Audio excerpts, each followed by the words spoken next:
Hi, my loves. Kate here. I know you're tired of people saying, we are in an unprecedented time under unprecedented circumstances. But here we are. We are acutely aware of our fragility and of our brokenness, both individually and systemically. This week, I wanted to highlight one of my favorite voices who is doing the hard work of racial justice. He is the type of person who lets himself be cracked open to the pain of others. This is the type of love that pushes outward instead of falling inward.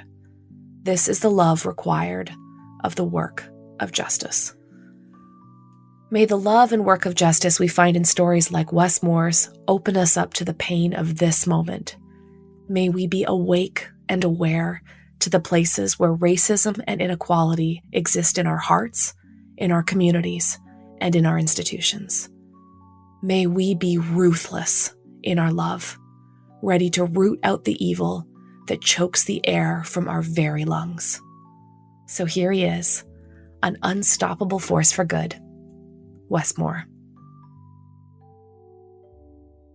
Hi, I'm Kate Bowler, and this is Everything Happens.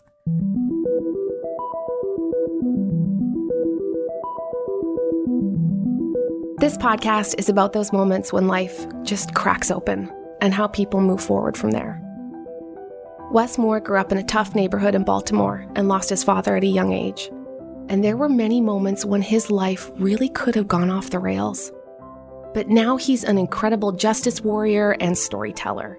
He's a best-selling author, a television producer, and a decorated Army officer. He founded Bridge EDU, which helps students transition from high school to college, and he leads the Robin Hood Foundation, which helps fund schools and food pantries and shelters in New York City. He wrote the best-selling book, The Other Wes Moore, which we'll be talking about today. Now, Wes has a clear position on what it takes to make it in America. Not just hard work, not just luck, but something Americans don't usually talk about as much: the life-giving help of other people. Wes, I am so lucky that you're here today. It is absolutely my honor, Kate. Thank you so much, and thank you for who you are. Oh, well, I will bring my little... I'm sad to be so Canadian so early on, but I will say that as a Canadian, I do find it really striking about the mythology of this country with its obsession about who's deserving and who's not. Like this sense that life is always fair, or with hard work and hustle, or that people should pull themselves up by their own bootstraps. But your book starts on a totally different note. Would you mind reading that first paragraph of your book for us? Absolutely. This is the story of two boys living in Baltimore with similar histories and an identical name, Wes Moore. One of us is free and has experienced things that he never knew to dream about as a kid. The other will spend every day until his death behind bars for an armed robbery that left a police officer and father of five dead. The chilling truth is that his story could have been mine. The tragedy is that my story could have been his.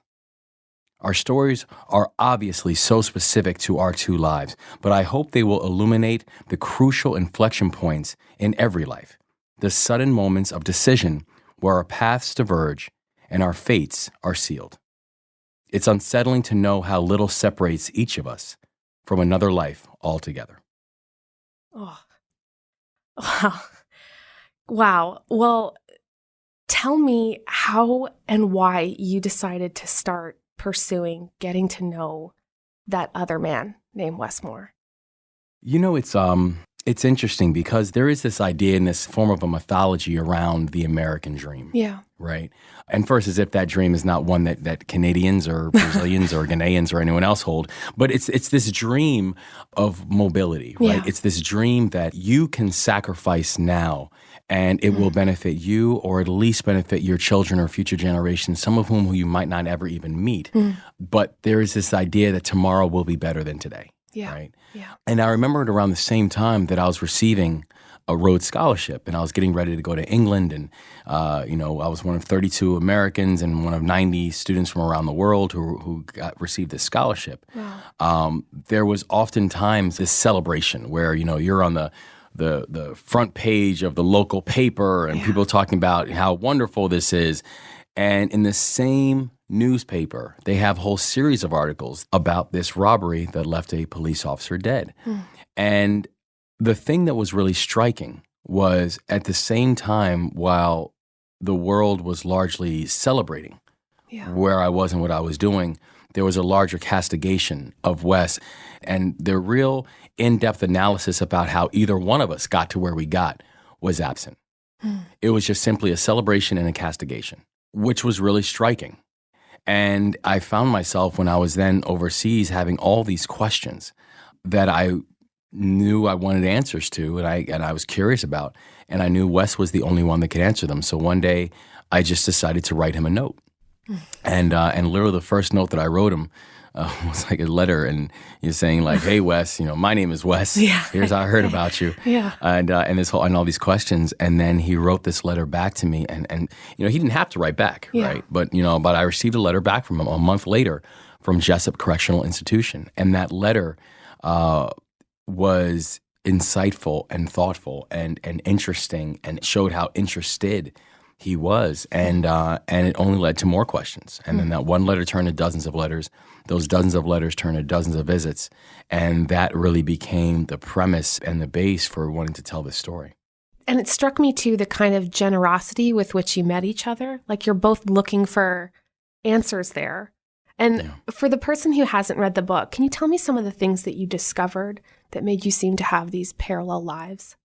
Yeah, and this goes to the power of individual decisions. I remember once a student asked me, and they said, "Are certain decisions more important than others?" Yeah. And I told them I thought it was a really interesting question, and the honest answer is yes. I mean, certain decisions are more important than others. The problem is we don't know which ones are which. Yes, that's exactly right. I thought of this the other day, like every day is filled with possibilities and inevitabilities with like only the slenderest separation between them. Like, how do you figure that out? That's right. And that's so beautifully put. And it's absolutely right. Where there are decisions, that we are making every day. I mean, both you and I, Kate, before the end of today, we're going to make 25 decisions that are going to help to determine what tomorrow is going to look like. Yeah, that's right. And that's an everyday human reality, right? Yeah. And so when we're making these decisions, sometimes we make decisions that we think are massive. Sometimes we make decisions that we think are really small, but we really don't have an idea about consequences of the decisions until well after sometimes the decisions are made. And so, my decision to write Wes, I did not think that, first I wasn't sure I would even write back, but I definitely didn't think that this was something that was going to change the destiny of my life or something that's going to completely alter the way I think about my existence. But it did. And I'm sure when Wes decided to write me back, I'm sure Wes didn't look at it and say, "Oh man, I better take this letter seriously because this could really change everything for me." Yeah. I think he just decided to write a letter to someone who wrote him in prison. And next thing you know, this now became a bond and a connection that has many ways changed, kind of the course of both of our lives. So I think when I first reached out to him, the idea of saying, okay, here's a guy who comes from the same city, same neighborhood. We both grew up in single-parent households. We both had academic and disciplinary troubles. We both, had handcuffs on our wrists at a very young age. But here I am, at that time, in England. Studying, and here he is at that time now in the start of what is a life sentence for him. How exactly does that happen, and how do we get there? And that it was about much more than just a shared name. I think that's what motivated it initially. But I don't think that either one of us knew that what we thought was the small decision, either to write him or for him to write back, would have turned into what it's turned into. Well, I love the way your book alternates between your two lives, and like you both begin in this really, really terrible place. Your dad had this awful experience at the hospital that struck me so much because when I was really, really sick and very openly dying, I went to the ER and they sent me home with Pepto-Bismol, and I went back again and again and like begging for a diagnosis. So I eventually got some kind of treatment, but like your dad didn't get that second chance. Can you tell me a bit about what happened? So he was a radio journalist, the breadwinner of our family. And he was complaining because he felt like something was going on with his throat. And he actually finished what turned out to be his final show one evening. And that night, he was trying to get sleep, and he couldn't sleep because his throat was bothering so much, to the point that he was trying to actually take medication, take Tylenol or something along those lines, and it wasn't going down his throat. He then goes to the hospital the next morning. He actually took himself because my mom was going to take us to school or to daycare. And when he showed up, he was tired because he hadn't slept. He was, looked disheveled. And there was an assumption that he did not have insurance. And he was trying to explain, but obviously wasn't heard. Yeah. And so he was sent home with the simple instructions to get some rest. And if it gets worse, to let them know. And went home, and 5 hours after he got home, he died. And literally died right in front of us. He was suffering from something called acute epiglottitis. Our epiglottis is a little flap of skin, and every time that we speak, or every time that we chew, or every time we breathe, it lifts up and it's allowing air into your body. And essentially what acute epiglottitis is, it's where the epiglottis gets so swollen that it sits on top of the windpipe and is unable to lift itself. So basically his body was suffocating itself. And when the medical personnel came, my mother's, he collapsed right in front of us. My mother then called 911. When they came, at that time, they didn't have the medical understanding of, there's actually a technology and a tool now that actually can stick something in the throat and lift up the epiglottis to give air. Yeah. But that wasn't around then, and he passed. And so at that time, instantaneously and unexpectedly, my mother became a widow. Yeah. And she was now going to raise these 3 kids in a really complex neighborhood on her own. And I think that very quickly became too overwhelming for her. Your mom's reaction and her search for agency. I mean, it was so striking to me how she's struggling with what ifs, and she's second guessing herself about what she might have done differently. And then she even establishes this fund to train paramedics on the technique that might have saved your dad's life. What a search for traction in a situation in which there should have been a different way. Yeah, and I love the way you phrased that, because I think that's what she was just fundamentally looking for, was a sense of grounding when everything else feels like it's sinking around you, right? Yeah. Her focus at that time became, I just want to make sure that no one ever has to feel this way that I feel. Yeah. Especially for something that's preventable. It's especially for something that doesn't have to be, that shouldn't have to be the case. I also think that was one of my mother's core ways of dealing with that pain and dealing with the fact that she now was going to be living a life forever, and that this was not a life that she had prepared for. Or chosen. That's chosen. Right. That's the feeling. I didn't choose this. I did find, with my own diagnosis, I did find that moment totally changed my view of how much we control our own lives. Yes. And it strengthens that fundamental empathy. Yes. Wow. Because we're all dealing with things. Yeah. And the truth is that we don't know what someone else is dealing with when they're dealing with it, because oftentimes people just, put on the brave face. And there's a great poem by Paul Laurence Dunbar where it's called "We Wear the Mask." And he says, "We wear the mask that grins and lies, and it hides our teeth and it shades our eyes. This debt we pay for human guile, with bleeding and broken hearts we smile." And you realize how many people are walking around wearing the mask every single day. They're taking on pain, and they're internalizing a pain that they are then dealing with all on their own. Yeah. And so our job, our exclusive goal, should be to do what we can do to ease the pain that someone else might be feeling. And it comes back to the idea of, do we want to live with a sympathetic love, or do we want to live with an empathetic love? Yeah, tell me the difference. I like this already. Well, I think because a sympathetic love is a love where you're basically saying, well, I'm doing this because I feel bad for you. Yeah. An empathetic love is, I do this because your pain is also mine. Well, that's honestly, that struck me over and over again in your book, is your family gets cracked open in a way that everyone is desperate to avoid. Like, no one wants the moment where there's the before and the after, and before is so much better. Yeah. And then after, though, like, and you're the distinction between like sympathy and empathy, like you let yourself then be cracked open to the pain of others in a way that like pushes out instead of like folds itself back in. You've really chosen. Do you think it's a choice? I kind of think it's a choice.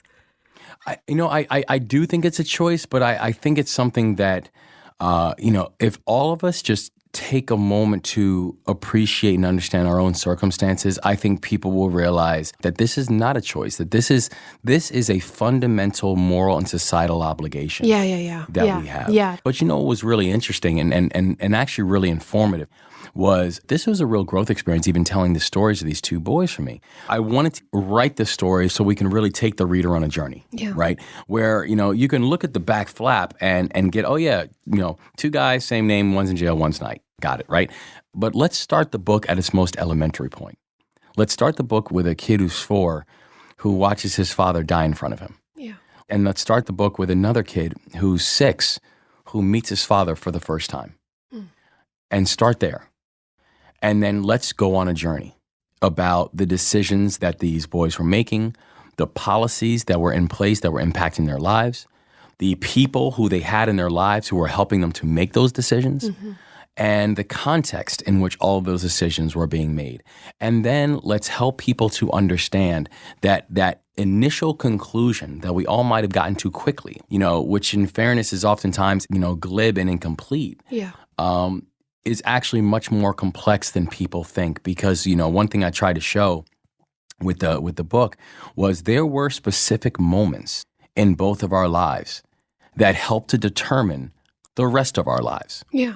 And some of those moments were things that we had no control over. Yeah. It wasn't like if but like I think about kind of in, one of the first things we talk about was Wes's mother was the first one in her family to go to college.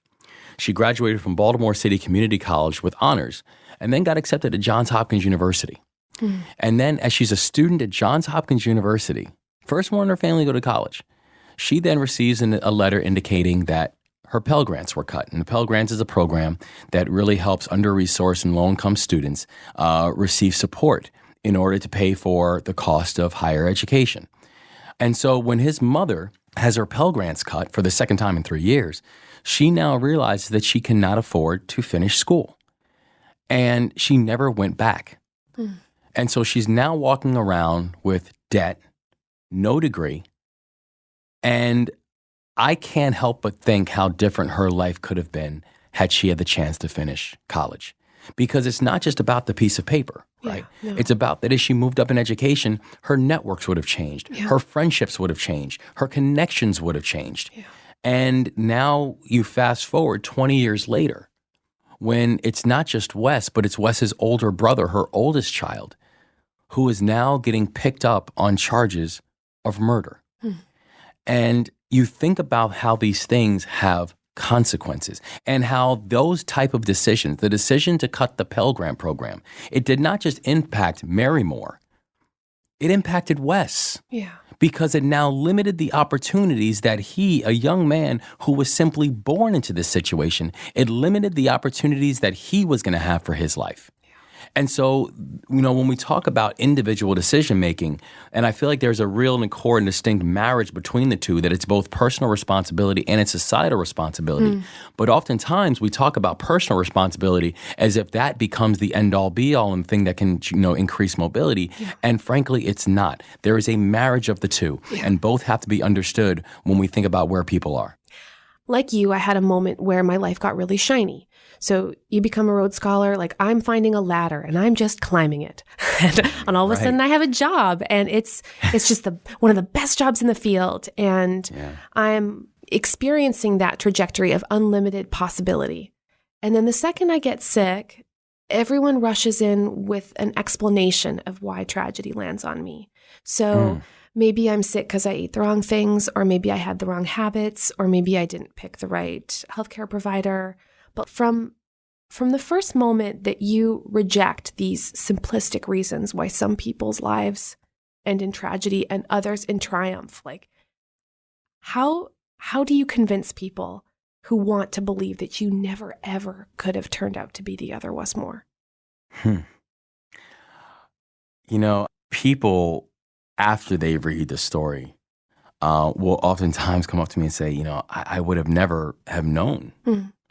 Looking at you now, Kate, people would say, I would have never known how sick you were. Yeah. You know what I mean? Yeah. And that's saying something beauty about your journey and your triumph, right? The fact that you stand here not just powerful, but empowered, right?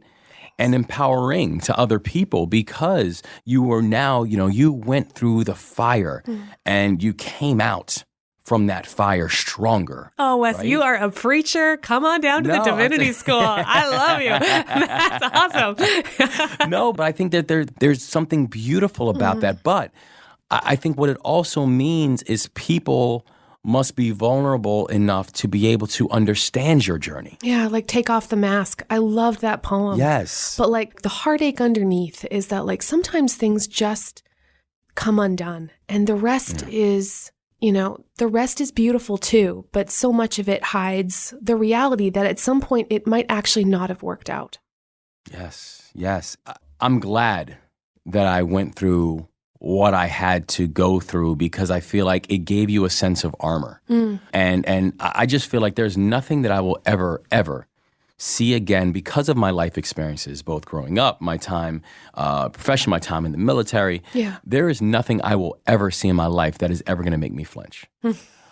And I just feel like my life prepared me for that, right? Where I have an armor that is pretty thick now. Yeah. And it's because of the preparation. Like every experience was just it was throwing another, it was throwing another piece of metal on you, throwing another piece of metal on, and now you're walking around like, like Iron Man, like Iron Woman, you know what I mean? Like you're prepared. You're prepared for battle because of the experience you've had. Now, when you're going through it, it doesn't feel that way. No, it just feels like you're inside out.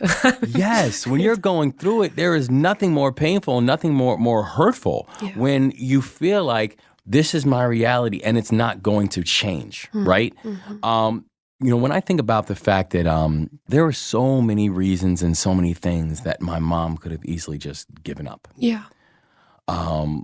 Just said it, she couldn't do it, and where every single moment where life, as soon as she felt like she was getting her head above water, where life just go ahead and pushes her head down again. Yeah. She, in addition to raising her kids, she was also dealing with the fact that she had to move back in, with her parents, was helping to take care of her parents while also taking care of her children. Wow. And by the way, didn't get her first full-time job with benefits until I was 14 years old. Oh my gosh. So she's working 3 different jobs. Literally waking up at the crack of dawn, going to her first job, wasn't even taking a school because she was already out the door. By the time she got in from her last job, we were already asleep. Oh. This was her reality, and it was all that she knew how to do. She got her first full-time job with benefits when I was 14 years old. The first job she ever got that gave her retirement, that gave her health care, that gave her, reliable hours. Yeah.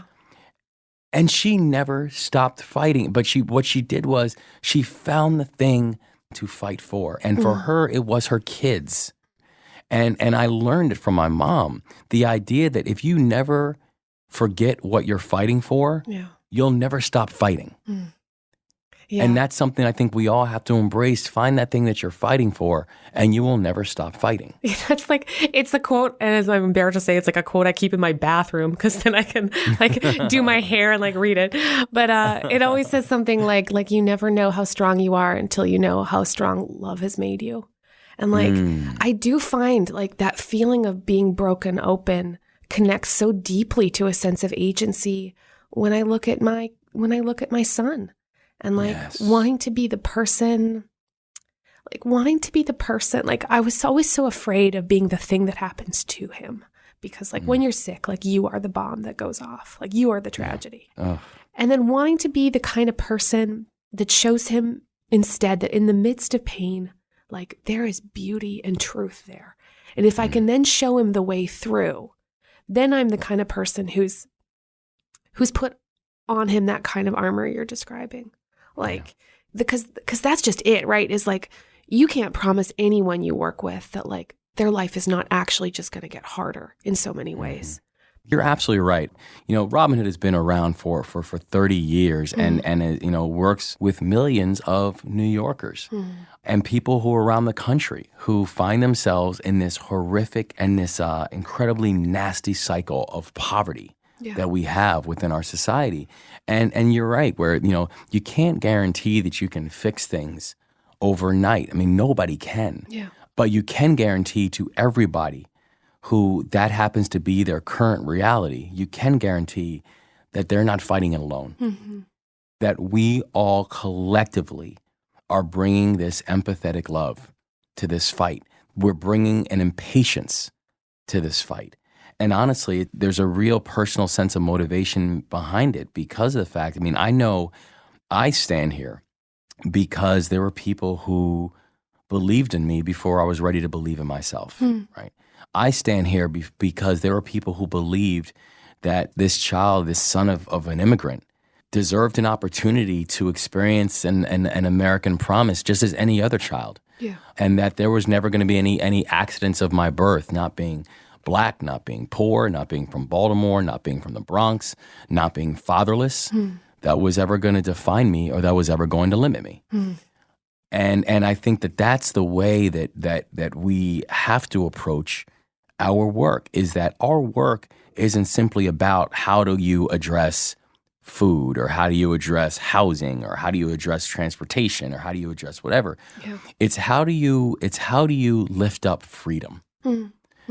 Freedom, a basic freedom and a basic belief that your life is yours. Yeah. And your destiny is yours and should not be controlled by a circumstance or a structural limitation that was put in place oftentimes before you were even born. There's something so fundamentally, not just un-American, but there's something so fundamentally inhumane about that. Oh man, Wes, when you describe stuff like this, I feel like, yes, this is a prosperity gospel. I can believe it. Yes.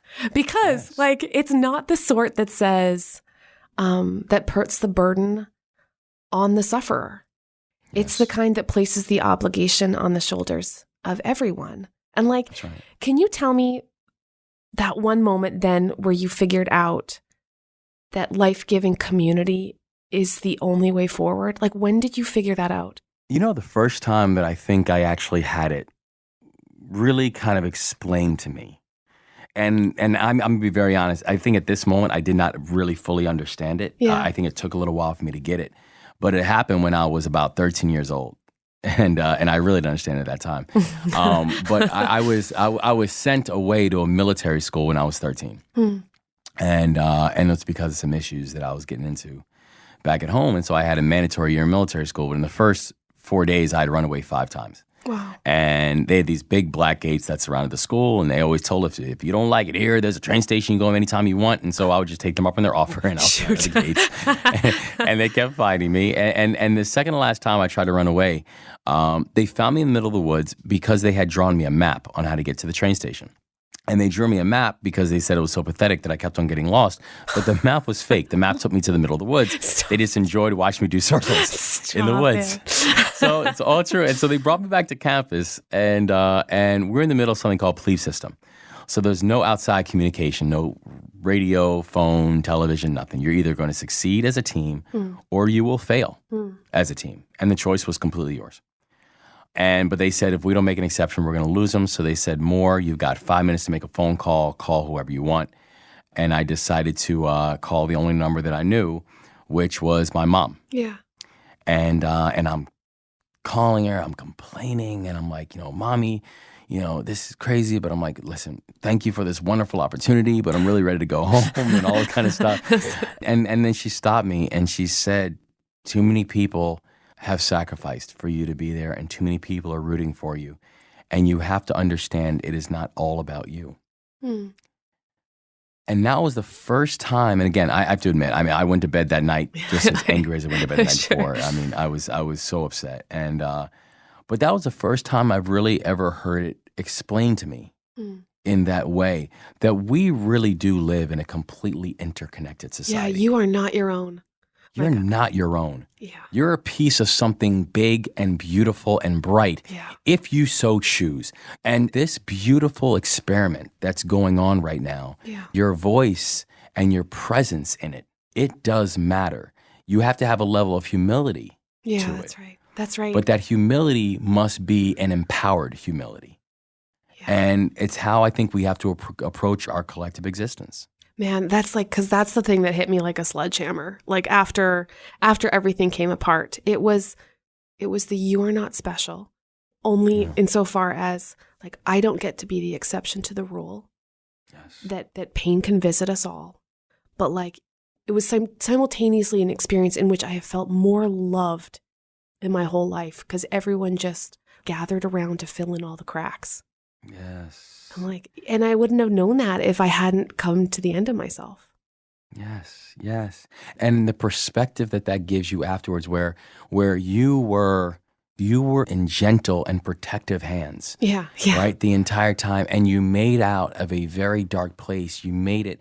And now you stand in a glorious light. So there's something really beautiful about that. And I think there's also something that I know there's a certain survivor's guilt. Yeah, that's right. That comes along with it. Yeah. Do you have that? Like, was that a dynamic that you experienced when you were interacting with other Wes? Absolutely. Yeah, every day. Yeah. Every day. And especially when you know that so many of the factors that led you through were things that you did not control, right? Yeah, right? No, I don't have a cancer lab. And I I apparently don't set the policies for healthcare. And and I fought so hard to get this one drug. And like just that part slays me. Cause like I remember sitting in the blood work room in Atlanta and I'd have to fly there every week. And of course, just flying there was an exercise in like everybody donating airline points. And I remember sitting in the blood work room, which was the worst part of the day. And like people are coughing blood into their sleeve and everyone is slumped over and exhausted. And I'm feeling pretty low. And I look outside the window and there's this older man hunched on the seat waiting for the bus. And I can tell he's written very poorly the instructions that the doctor gave him on a scrap of paper. And I thought like, I'm the one that's like has the stage 4 diagnosis, but like I'm pretty sure that guy's not going to make it.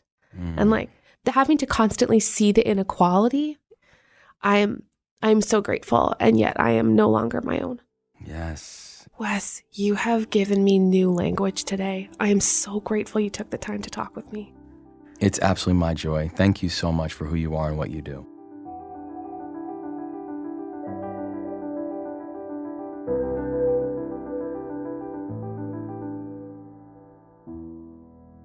Isn't Wes amazing? I love what his mom said. She said, "Too many people have invested in you. This is not about you." And I think it's so important to remember that as an immigrant from Jamaica, a mom like that knew what it was like to uproot, to invest, and to believe in dreams that cost her greatly. And that kind of love changed his life. The community that surrounded him that said, we owe each other to make better choices, to find a different path, or to stay on course. Because we just never know what our decisions are going to mean. I mean, I once chose a college based on the fact that the brochure showed people playing rugby. I didn't play rugby. And I ended up finding one of the only schools that paid good money for international students. We just don't know where our lives are going to take us. And I hope that randomness gives us, like Wes, a greater charity toward others. I think of all the people that respond to my situation with minimizing, like at least it's not, or teaching, have you tried? Or solvers who are just ready to force essential oils, I suspect, on me at any moment. But I think on top of those categories, Wes Moore would add rationalizers. People want a reason why it couldn't be them that bad things happen to. We need people like Wes to remind us that we are all the same. This is not about you, he would say. This is about us.